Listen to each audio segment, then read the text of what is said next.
Hello guys, good morning. Ngayong umaga na ito guys, pupunta tayo sa Tanay guys dahil may baby shower po doon guys. Kasama ko po ang mga intern, ang mga staff dito sa Shalom. May baby shower tayo doon sa Tanay guys, sa mismo sa may guys, sa may palengke ng Tanay. Unahan lang po konti guys.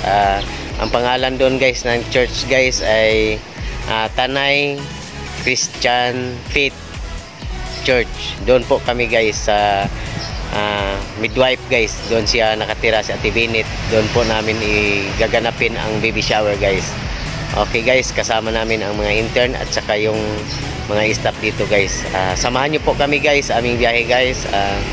We pray guys na maayos yung pagka-sit up namin doon sa aming baby shower na gaganapin doon guys. Salamat sa inyo guys. Magsisin tayo ng video guys na kung saan namin gaganapin ito ang baby shower. Bye bye.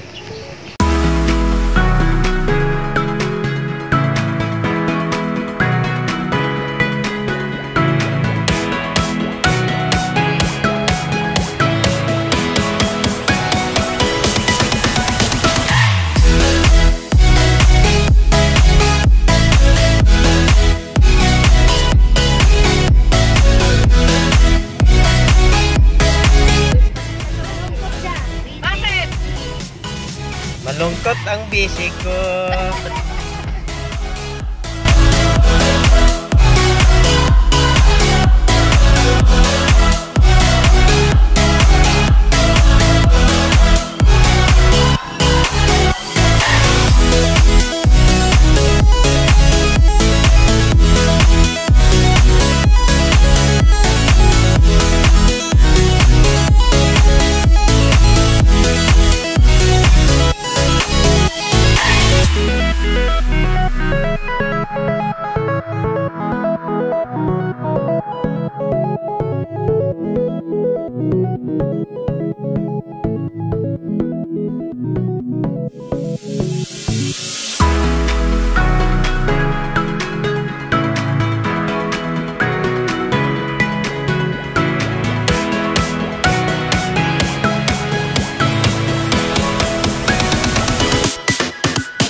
Okay guys, salamat sa Lord guys na nakarating kami ng maayos dito sa Tanay guys. Nandito na po kami guys sa destination na pupuntahan namin dito guys, kung saan gaganapin namin ang baby shower guys dito sa Tanay guys.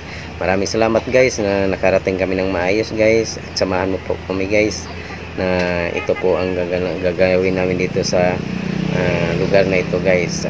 We pray guys na maayos din yung pag-uwi namin guys. Yung gift po kasi yun po ay bonus na lang po yung gift. Pero katulad po ng sinabi kanina ng sister na yung paano kayo hindi mahirapan sa panganganak, paano kayo matulungan ng organization na katulad nito for safe delivery po ng inyong mga magiging anak. Pero po bang first time mom?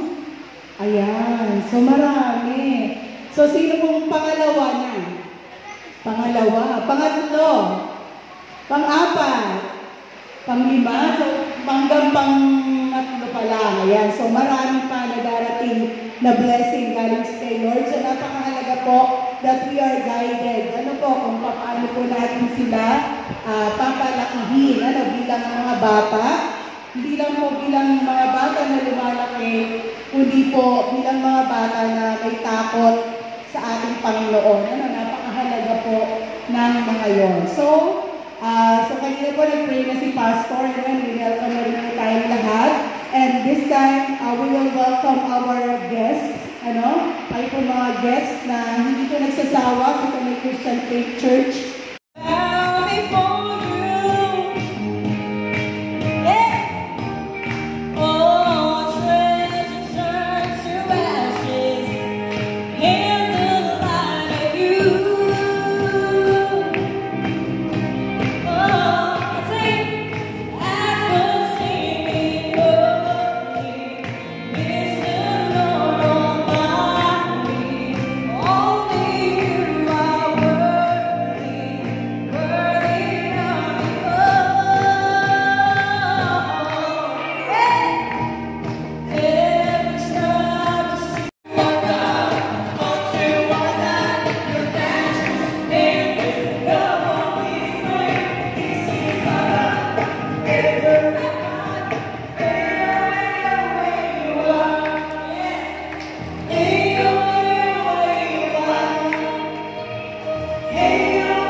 There's power.